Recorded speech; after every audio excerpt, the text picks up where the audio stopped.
Hello students, मैं विकास और मैं आप सभी का नॉलेज बीम यूट्यूब चैनल के एक नए वीडियो में पुनः स्वागत करता हूं। स्टूडेंट्स, आज की वीडियो में मैं क्लास 12 के इंग्लिश प्रोज का जो सेकेंड लेसन है लॉस्ट स्प्रिंग अर्थात खोया हुआ बसंत, इस लेसन का चौथा व लास्ट पार्ट आपके लिए लेकर आया हूं। जैसा कि इस लेसन का पार्ट 1, पार्ट 2 और पार्ट 3 मैंने ऑलरेडी आपको अवेलेबल करा दिया है। यदि आपने अभी तक उन वीडियोस को वॉच नहीं किया है तो हमारे चैनल को विजिट करके आप उन वीडियोस को वॉच कर लीजिए। तो चलिए बगैर समय वेस्ट किए हम लोग लॉस्ट स्प्रिंग नामक लेसन का चौथा व लास्ट पार्ट देख लेते हैं और सीख लेते हैं। तो चौथा पार्ट हमें यहाँ से स्टार्ट करना है। सविता मतलब सविता और यंग गर्ल मतलब एक छोटी लड़की इन अ ड्रैब, ड्रैब मतलब भूरा, पिंक मतलब गुलाबी, ड्रेस मतलब वस्त्र। सविता और young girl in a drab pink dress, यानी एक भूरे गुलाबी वस्त्र में छोटी लड़की सविता सिट्स मतलब बैठी है, एलॉन्ग साइड मतलब पास, एन एल्डरली वुमन एक अधिक आयु की महिला, शोल्डरिंग मतलब जोड़ती हुई, पीसेस मतलब टुकड़े, ऑफ ग्लास मतलब कांच के। सविता और young girl in a drab pink dress sits alongside an elderly woman shouldering pieces of glass, अर्थात एक भूरे गुलाबी वस्त्र में एक छोटी लड़की सविता कांच के टुकड़ों को जोड़ती हुई एक अधिक आयु की महिला के पास बैठी है। एज जैसा कि हर हैंड्स उसके हाथ, मूव मतलब चलते हैं, मैकेनिकली यांत्रिकी रूप से, like the tongs of a machine एक मशीन के चिमटों की तरह, टंग मतलब चिमटा। As her hands move mechanically like the tongs of a machine, जैसा कि उसके हाथ एक मशीन के चिमटों की तरह यांत्रिकी रूप से मूव चलते हैं या कार्य करते हैं। आई वंडर मैं आश्चर्य करती हूँ, इफ की क्या, सी नोज वह जानती है, द सैंक्टिटी पवित्रता, ऑफ द बैंगल्स उन चूड़ियों की। मैं आश्चर्य करती हूँ कि क्या वह उन चूड़ियों की पवित्रता को जानती है। She helps make, she helps वह मदद करती है, मेक मतलब बनाने में, यानी जिनको की बनाने में वह मदद करती है। इट सिंबलाइज यह प्रतीक है, एन इंडियन वीमेंस सुहाग एक भारतीय महिला के सुहाग का। It symbolize an Indian women's सुहाग यह एक भारतीय महिला के सुहाग का प्रतीक है। ऑस्पिशियसनेस, ऑस्पिशियसनेस मतलब होता है मंगल या शुभ। ऑस्पिशियसनेस इन मैरिज विवाह में शुभ होता है या मंगल होता है। इट विल डान, डान मतलब प्रकट होना, it will dawn on her यह उसे प्रकट होगा। सडनली मतलब अचानक, वन डे मतलब एक दिन, एक दिन अचानक यह उसे प्रकट होगा, अर्थात यह बात एक दिन अचानक उसे पता चलेगा। वेन मतलब जब, हर हेड इज रैप्ड जब उसके सिर को ढक दिया जाएगा, विद अ रेड वेल एक लाल घूंघट से, यानी एक दिन अचानक ही यह उसे प्रकट हो जाएगा, अर्थात यह बात उसे पता चल जाएगी जब उसका सिर एक लाल घूंघट से ढक दिया जाएगा। हर हैंड्स डाइड रेड उसके हाथों को लाल रंग दिया जाएगा, विद हेना मतलब मेहंदी से, उसके हाथों को मेहंदी से लाल रंग दिया जाएगा। एंड रेड बैंगल्स रोल्ड और लाल चूड़ियाँ लुढ़का दी जाएंगी, ऑन टू हर रेड्स उसकी कलाइयों में, और उसकी कलाइयों में लाल चूड़ियों को लुढ़का दिया जाएगा या फिर पहना दिया जाएगा, फिर डाल दिया जाएगा। इसके बाद आगे बढ़ते हैं। She will then become a bride तब वह एक दुल्हन बन जाएगी, लाइक द ओल्ड वुमन उस वृद्ध महिला की तरह, बिसाइड हर जो उसके बगल में थी, हु बिकेम वन जो कि एक बार बनी थी, मेनी ईयर्स एगो कई वर्षों पहले, like the old woman beside her यानी अपनी बगल की उस वृद्ध महिला की तरह, हु बिकम वन जो कि एक बार बनी थी, अर्थात एक बार दुल्हन बनी थी, मेनी ईयर्स एगो कई वर्षों पहले। सी स्टिल वह अभी भी हैज बैंगल्स पास रखती है, बैंगल्स मतलब चूड़ियाँ, ऑन हर रिस्ट अपनी कलाई में, यानी वह अभी भी अपनी कलाई में चूड़ियाँ रखती है, अर्थात अभी भी उसकी कलाई में चूड़ियाँ हैं। But no light in her eyes लेकिन उसकी आंखों में लाइट नहीं है, प्रकाश नहीं है। एक वक्त शेर भर खाना भी नहीं खाया, सी से जो वह कहती है, इन अ वॉइस आवाज में, ड्रेंड मतलब सूखा, ऑफ जॉय मतलब आनंद, आनंद का सूखा यानी कि कोई भी आनंद नहीं, यानी बगैर आनंद के आवाज में या बगैर प्रसन्नता के आवाज में वह कहती है, एक वक्त शेर भर खाना भी नहीं खाया। सी हैज नॉट इंजॉयड इवन उसने आनंद भी नहीं लिया, वन फुल मील एक पूरे भोजन का, इन हर इंटायर लाइफ टाइम अपने संपूर्ण जीवन काल में, यानी उसने अपने संपूर्ण जीवन काल में एक बार भी पूरे भोजन का आनंद नहीं लिया। दैट्स वाट यह वही चीज़ है, सी हैज रीप्ड जो कि उसने काटा है या फल भोगा है, या वही चीज़ें हैं जो कि उसने रीप मतलब काटना या फल भोगना, या वही चीज़ें हैं जो कि उसने फल भोगा, अर्थात या वही चीज़ें हैं जो उसे मिला है। हर हस्बैंड मतलब उसका पति, एन ओल्ड मैन एक वृद्ध व्यक्ति, विद अ फ्लोविंग बियर्ड लहराते हुए दाढ़ी वाला, यानी उसका पति एक वृद्ध लहराती हुई दाढ़ी वाला, सेज मतलब कहता है। क्या कहता है, आई नो मैं जानता हूँ, नथिंग मतलब कुछ नहीं, एक्सेप्ट बैंगल्स चूड़ियों के सिवाय या चूड़ियों के अतिरिक्त। तो her husband an old man with a flowing beard, यानी लहराती हुई दाढ़ी वाला वृद्ध उसका पति शेष मतलब कहता है I know nothing accept bangles, मैं चूड़ियों के अतिरिक्त कुछ जानता नहीं हूँ, मैं चूड़ियों के सिवाय कुछ जानता नहीं हूँ। ऑल आई हैव डन, जो कुछ मैंने किया है, इज मेक बनाया है, अ हाउस मतलब एक घर, फॉर द फैमिली मतलब परिवार के लिए, यानी जो कुछ मैंने किया है मैंने परिवार के लिए एक घर बनाया है, टू लिव इन मतलब रहने के लिए। हियरिंग हिम उसे सुनकर, वन वंडर्स कोई भी आश्चर्य करता है, इफ की क्या, ही हैज अचीव्ड वह प्राप्त कर लिया है, वाट मेनी हैव फेल्ड जिसको कि बहुत लोग प्राप्त करने में असफल हो गए हैं, इन दियर लाइफ टाइम अपनी लाइफ टाइम में अपने संपूर्ण जीवन काल में, यानी उसे सुनकर कोई भी आश्चर्य करता है कि क्या वह प्राप्त कर लिया है, जिसको कि मेनी हैव फेल्ड जिसको कि बहुत सारे लोग प्राप्त करने में असफल हो चुके हैं, इन दियर लाइफ टाइम अपने संपूर्ण जीवन में। ही हैज अ रूफ उसके पास एक छत है, ओवर हिज हेड उसके सिर के ऊपर, यानी उसके पास उसके सिर के ऊपर एक छत है। आगे बढ़ते हैं, the cry of not having money, the cry मतलब रोना, ऑफ नॉट हैविंग मनी पास में धन न होने का, पास में धन न होने का रोना, टू डू मतलब करने के लिए, एनीथिंग मतलब कोई भी चीज़, यानी किसी भी चीज़ को करने के लिए पास में धन न होने का रोना, एक्सेप्ट मतलब छोड़कर या सिवाय, कैरी ऑन मतलब जारी रखना, the business of making bangles चूड़ियों को बनाने की व्यापार, यानी चूड़ियों को बनाने के व्यापार को जारी रखने के अतिरिक्त किसी भी चीज़ को करने के लिए पास में धन न होना, not even enough to eat पर्याप्त खाने के लिए भी न होना, रिंग्स मतलब गूंजता है, इन एवरी होम मतलब प्रत्येक घर में, रिंग्स मतलब गूंजना, the cry of not having money to do anything except carry on the business of making bangles not even enough to it rings in every home, यानी चूड़ियाँ बनाने के व्यापार को जारी रखने के सिवाय किसी भी चीज़ को करने के लिए पास में धन न होना और पर्याप्त खाने के लिए भी न होने का रोना, रिंग्स इन एवरी होम प्रत्येक घर में गूंजता है।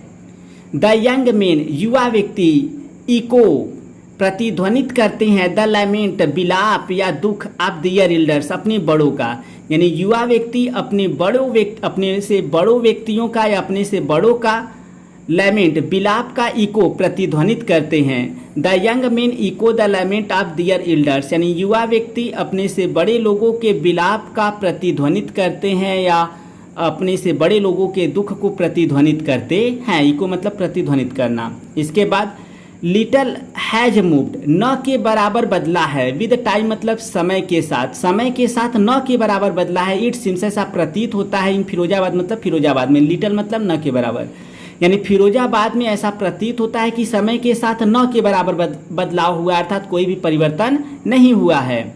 ईयर्स ऑफ माइंड नम मतलब होता है सुन, ईयर्स ऑफ माइंड नमिंग टोयल, यानी वर्षों के मस्तिष्क को सुन कर देने वाला परिश्रम, ईयर्स ऑफ माइंड नमिंग टोयल, यानी वर्षों का मस्तिष्क को या दिमाग को सुन कर देने वाला परिश्रम, हैव किल्ड मार दिया है या समाप्त कर दिया है, ऑल इनिशिएटिव सभी पहल को, एंड द एबिलिटी और योग्यता को या क्षमता को, टू ड्रीम मतलब स्वप्न देखने के। Years of mind numbing toil, यानी वर्षों का मस्तिष्क को सुन्न कर देने वाला परिश्रम, हैव किल्ड ऑल इनिशिएटिव सभी पहलों को समाप्त कर दिया है, and the ability to dream और स्वप्न देखने की क्षमता को, यानी वर्षों का मस्तिष्क को सुन्न कर देने वाला परिश्रम, स्वप्न देखने की क्षमता और सभी पहल को समाप्त कर दिया है या मिटा दिया है। किल मतलब मारना, यानी मार दिया है या फिर समाप्त कर दिया है। इनिशिएटिव मतलब होता है पहल। Why not organise yourself, why not क्यों नहीं, ऑर्गेनाइज संगठित कर लेते, योर सेल्फ स्वयं ही, इनटू अ कोऑपरेटिव सहकारी समिति, यानी क्यों नहीं स्वयं ही एक सहकारी समिति को संगठित कर लेते। आई आस्क मैं पूछती हूँ, अ ग्रुप ऑफ यंग मैन युवा व्यक्तियों के एक दल से, हु हैव फॉलेन जो कि पड़े हुए थे, इनटू द विशियस सर्कल एक कुचक्र में, विशियस मतलब खराब, सर्कल मतलब चक्र, यानी एक खराब चक्र में अर्थात एक कुचक्र में, आप मिडलमैन बिचौलियों के, why not organise yourself into a cooperative? I ask a group of young man who have fallen into the vicious circle of middle man. यानी मैं एक युवा व्यक्तियों के समूह से पूछती हूँ क्यों नहीं स्वयं की एक सहकारी समिति को संगठित कर लेते। Who have fallen into the vicious circle of middle man, जो कि बिचौलियों के कुचक्र में पड़े हुए थे। Who trapped their fathers and forefather, जिन्होंने कि उनके पिताओं और पूर्वजों का शिकार किया था या उन्हें जाल में फंसाया था या उन्हें फंदे में फंसाए थे। इवन इफ, यदि प्राय वी गेट ऑर्गेनाइज, हम लोग संगठित हो भी जाते हैं। इवन मतलब यदि हम लोग संगठित हो भी जाते हैं। वी आर द वंस, तो हम लोग वैसे हैं। हु विल बी हाउल्ड अप, जिन्हें कि घसीटा जाएगा। बाय द पुलिस, पुलिस के द्वारा। बीटेन, मारा जाएगा। एंड ड्रैग्ड, और घसीटा जाएगा। टू जेल मतलब जेल को, और घसीट कर जेल में डाल दिया जाएगा। फॉर डूइंग समथिंग इलीगल, कुछ गैर कानूनी करने के लिए। देश से वे कहते हैं या बताते हैं। There is no leader among them, there is no leader, कोई नेता नहीं है। एमांग देम, उनके बीच कोई भी नेता नहीं है। नो वन, कोई नहीं है। हु कुड हेल्प देम, जो कि उनकी मदद कर सके। सी थिंग्स डिफरेंटली, वस्तुओं को अलग तरीके से देखने में। यानी कोई नहीं है जो कि उन्हें चीज़ों को अलग तरीके से देखने में मदद कर सके।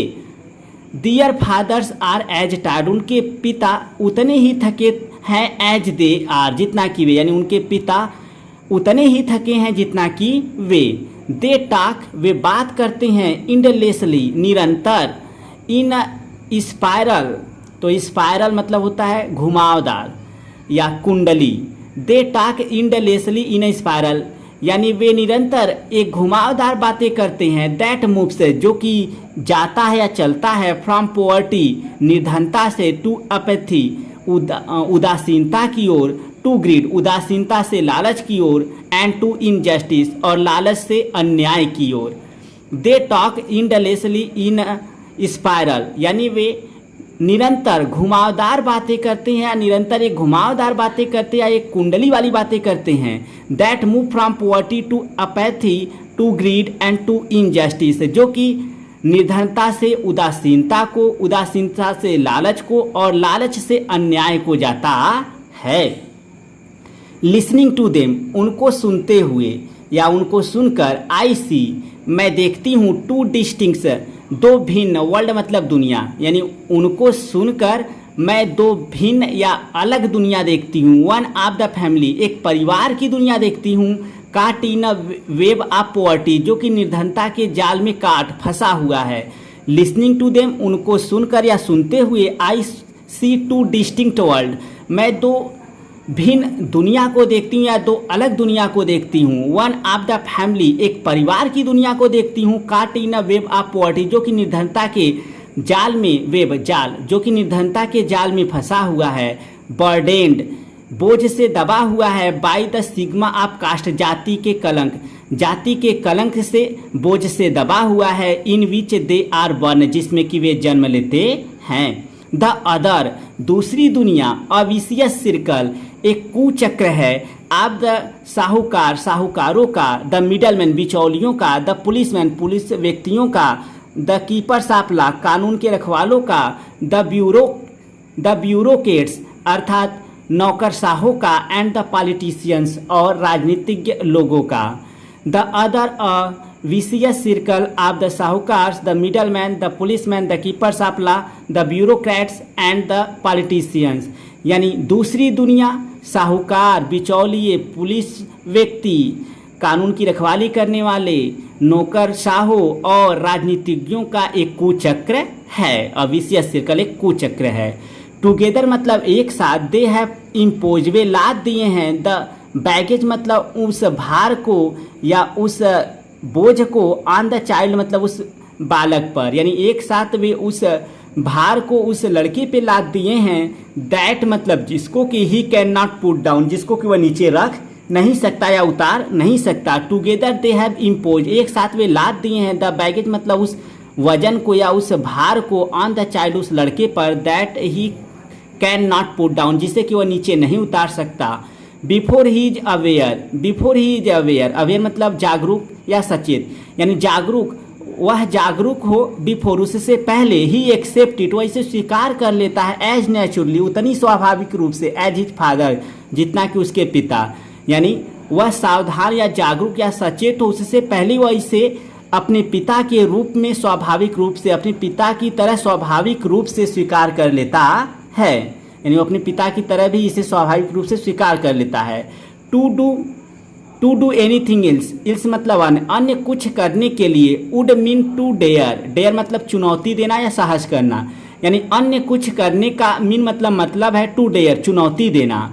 And daring is not part, और चुनौती देना अंग नहीं है, भाग नहीं है आप हिज ग्रोविंग अप, उसकी ग्रोविंग अप का यानी परवरिश का।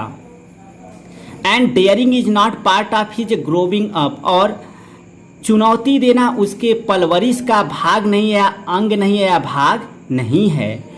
वेन आई सेंस, जब मैं अनुभव करती हूँ, अ फ्लैश ऑफ इट, इसकी चमक, इन मुकेश मतलब मुकेश में, यानी जब मैं मुकेश में इसकी चमक का अनुभव करती हूँ, सेंस मतलब अनुभव करना।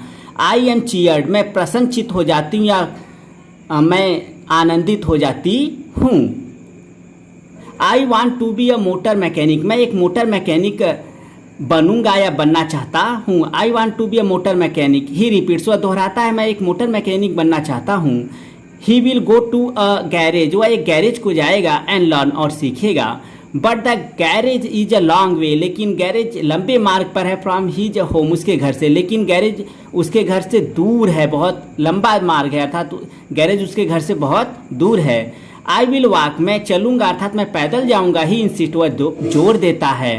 Do you also dream of fly a plane, do you also dream, क्या तुम स्वप्न देखते हो आप फ्लाइंग अ प्लेन, एक प्लेन उड़ाने का भी, क्या तुम एक प्लेन उड़ाने का भी स्वप्न देखते हो। ही इज सडनली साइलेंट, वह अचानक शांत हो जाता है। नो नहीं, ही सेज, वह कहता है, स्टेयरिंग एट द ग्राउंड, भूमि पर घूरते हुए या देखते हुए, स्टेयर मतलब घूरना, यानी भूमि पर घूरते हुए वह कहता है नहीं, नो नहीं।